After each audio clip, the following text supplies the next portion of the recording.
A aula pública de hoje discute a construção de Brasília. Neste programa, gravado na Universidade Anhembi Morumbi, campus Vila Olímpia, quem fala sobre o assunto é Aline Costa Braga.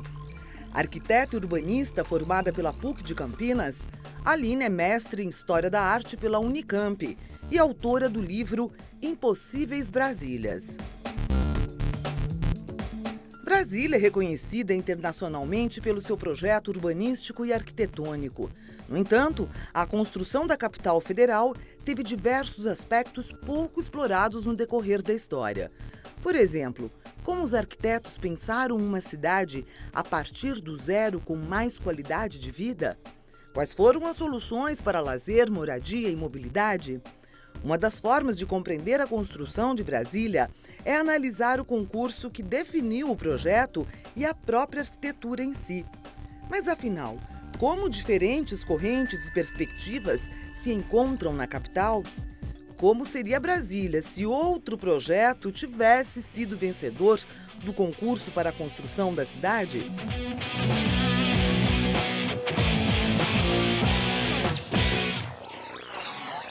O que é uma cidade com qualidade de vida? Naquela época, os arquitetos que fizeram os projetos pensaram arduamente nisso. Eles estavam enfrentando um desafio incrível, que era pensar uma cidade do zero, onde chegava primeiro o papel, chegava primeiro o projeto e depois as pessoas. Se você falar assim, parece até uma coisa meio surreal, né? Como vai chegar? Não é primeiro a gente analisa as pessoas, observa o que existe? Não, lá foi o contrário. É um vazio onde se projetava uma cidade e pronto, a partir de agora vocês vão morar aqui. Então, foi um desafio que tinha um contexto por detrás. Uma famosa figura, o famoso presidente Juscelino Kubitschek, que decidiu que ele ia mudar a capital do Rio de Janeiro para o interior do país, levando, com isso, o desenvolvimento para o interior do país. Ele foi criticado de faraônico, que ideia mais absurda, mas ele levou até o fim o seu objetivo de construir a capital. Bom, dito isso, tinha uma industrialização crescente, uma economia crescente, ideias germinando por todos os lados. Na música tinha bossa nova, na literatura tinha poesia concreta, cidades sendo construídas no interior, rodovias sendo construídas, ferrovias. E, assim, esse contexto todo de nós somos o país do futuro foi o que o Juscelino colocou como propaganda. Então, ele tinha até um slogan, um cartaz, que é bem interessante, que ele falava: Brasil, o país que cresce 50 anos em 5 anos. E agora, imaginem você construir uma capital para esse país do futuro. Ela tinha que o quê? Representar esse futuro tão almejado também. E, com tudo isso na cabeça, os arquitetos começaram a pensar como seria essa cidade. Pois bem, se deu um concurso, então, em 1947. E lá, nesse concurso, venceu o projeto do Lúcio Costa, que é o projeto hoje do desenho de Brasília, da cidade de Brasília. Não foi uma... Eu vou mostrar algumas imagens do que poderia ter sido se não fosse o do Lúcio Costa.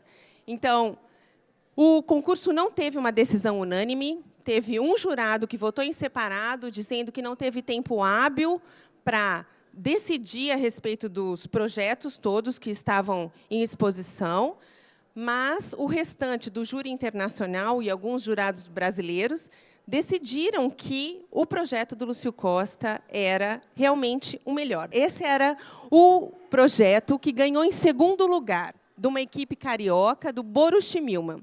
Ele era muito parecido com o projeto do Lúcio Costa, mas ele era todo quadradão.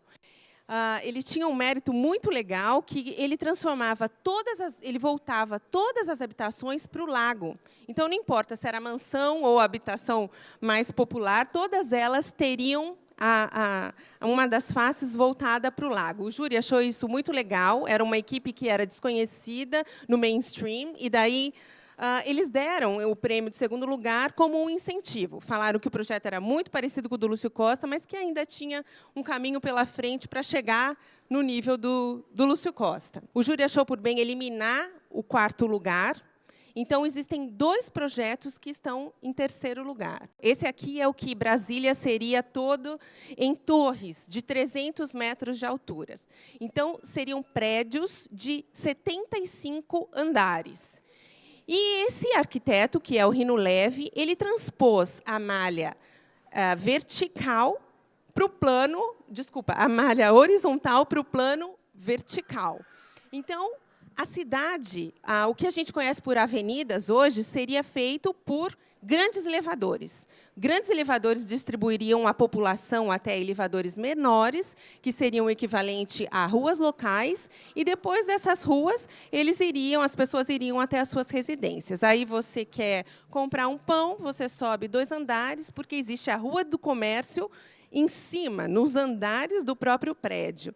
Aí você pode encontrar todo tipo de comércio que você deseja, e também descansar na pracinha. A pracinha estaria lá a 300 metros de altura. Então, é um exercício incrível, porque você desceria e iria trabalhar andando no máximo 10 metros, porque a cidade estava toda concentrada nas torres, e, então, em 10 minutos, você estaria no seu lugar de trabalho.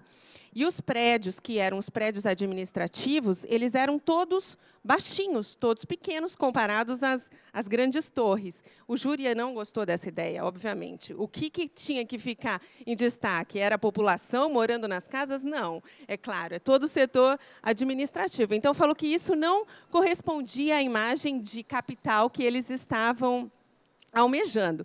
E o que acontece é que essas torres, na verdade, existia uma dúvida. Isso é executável ou não? Esse projeto é só uma teoria para a gente pensar a cidade, pensar o que a gente quer, ou isso pode ser realmente executável? O arquiteto defendeu até o fim da vida que esse projeto era executável. Ele apresentou cálculos de engenharia mostrando que era possível construir essas torres. E ele achava que, realmente, esse era um ótimo projeto para Brasília. Embora ele tenha dito que o do Lúcio Costa era melhor. Mas é um exercício bem interessante. Agora, esse aqui é o terceiro projeto, que também ficou em terceiro lugar, dos irmãos Roberto. Ele dividia a cidade toda em núcleos. Vocês podem observar nos desenhos. Eram 7 hexágonos. Então, toda a questão administrativa seria fragmentada dentro do núcleo desses hexágonos. O que os arquitetos defendiam? Irmãos Roberto, é bom dar o nome dos autores, né? Eles defendiam que, através desse desenho, você conseguiria ter uma qualidade de vida de uma cidade pequena dentro desses hexágonos. E, ao mesmo tempo, ao juntar todos esses hexágonos, você conseguiria a força de uma capital.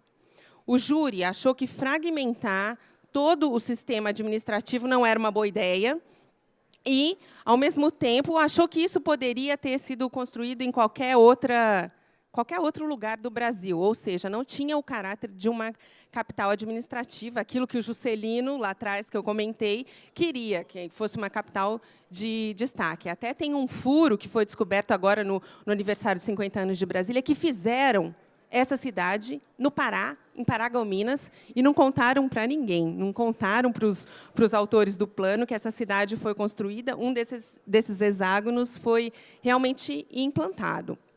Bom, e, com isso, você percebe que esses arquitetos estavam tentando achar soluções para as questões normais da cidade, questões como morar, como circular, como ter lazer e como trabalhar. Então, foram apresentados 26 projetos. Nós temos conhecimento de 20 projetos. 18 desses projetos, eles se baseavam no urbanismo dito moderno. Uma das características desse urbanismo é que eles setorizavam toda a cidade. Então, aqui é o lugar disso, aqui é o lugar das casas, aqui é o lugar dos hotéis, aqui é o lugar do comércio, aqui é o lugar da esplanada, exatamente como você vê Brasília.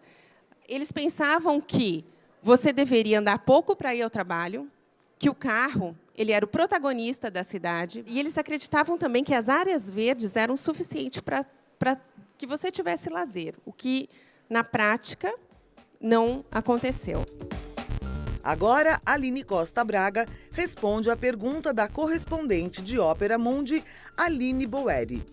A partir da segunda metade do século XX, houve uma explosão de crescimento urbano nos países do terceiro mundo.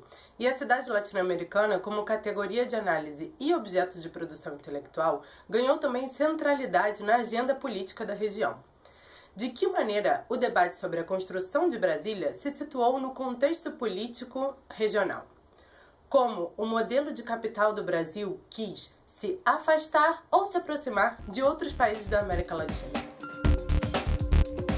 Sem dúvida que a cidade atual ganhou novos contornos, ganhou novos debates, ganhou novas questões que têm que ser resolvidas sempre com urgência. Então, só para citar alguns exemplos aqui, eu poderia dizer que, hoje em dia, se fala muito em sustentabilidade versus crescimento limitado. Crescimento ilimitado. No começo do século XX, começo e meados do século XX, não se pensava em sustentabilidade. Quando se falava em indústria, falava num crescimento desenfreado. Hoje em dia, você não pensa em indústria sem levar em consideração a poluição, sem levar em consideração o lixo que se produz. Então, é uma questão nova, uma questão totalmente diferente da que os arquitetos que eu acabei de demonstrar estavam trabalhando. Outra questão que eu vejo que é muito evidente é a diferença versus a desigualdade. Então, o que acontece é que nós estamos numa situação onde existem várias etnias, pessoas fazem escolhas diferentes, existem diversas crenças. Como lidar com essa diversidade sem fazer com que ela seja expelida de dentro da cidade, com que ela signifique a desigualdade? Signifique que, porque ele não faz parte de um contexto principal, ele tenha que ser afastado do dia a dia da cidade. Outra questão é que nós agora temos maior qualidade de vida. Então, nós temos que pensar em cidades para pessoas com mais de 70 anos. Isso daí era completamente invisível na época, no início do século XX. Então, nós temos que pensar que a população está envelhecendo e que ela tem mais qualidade de vida, vai viver mais. Agora, tem outras questões que eles colocavam e que não foram respondidas.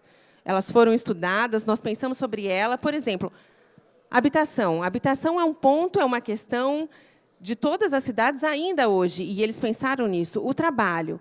Estar perto do trabalho muda a qualidade de vida das pessoas? Morar perto do trabalho? Eu diria que sim. Mas hoje a gente vive num mundo em que eu posso estar trabalhando na China, mas estar alocada em São Paulo. Então, são questões novas, são versões novas do mesmo problema, vamos dizer assim. O carro como protagonista, nós bem sabemos que já não é uma solução, né?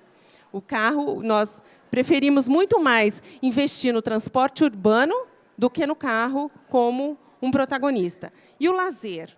Só ter áreas livres, áreas verdes, significa que a gente tem lazer? Não. Ou seja, são as mesmas questões com novas abordagens. Significa que a gente está o tempo todo se remodelando, o tempo todo tendo que trabalhar todas essas ideias. E, enquanto sociedade, eu acho que nós somos mais fortes. Eu acho que as soluções mais eficientes, elas são pensadas enquanto sociedade. Quando a sociedade vai lá e diz, olha, é mais interessante para mim uma rua assim, a comunidade, uma rua assim, uma casa assim, uma construção assim, isso se torna mais eficiente do que aquela ideia aleatória do desenho do papel. Então, eu acho que nós, enquanto pessoas, fazemos uma grande diferença.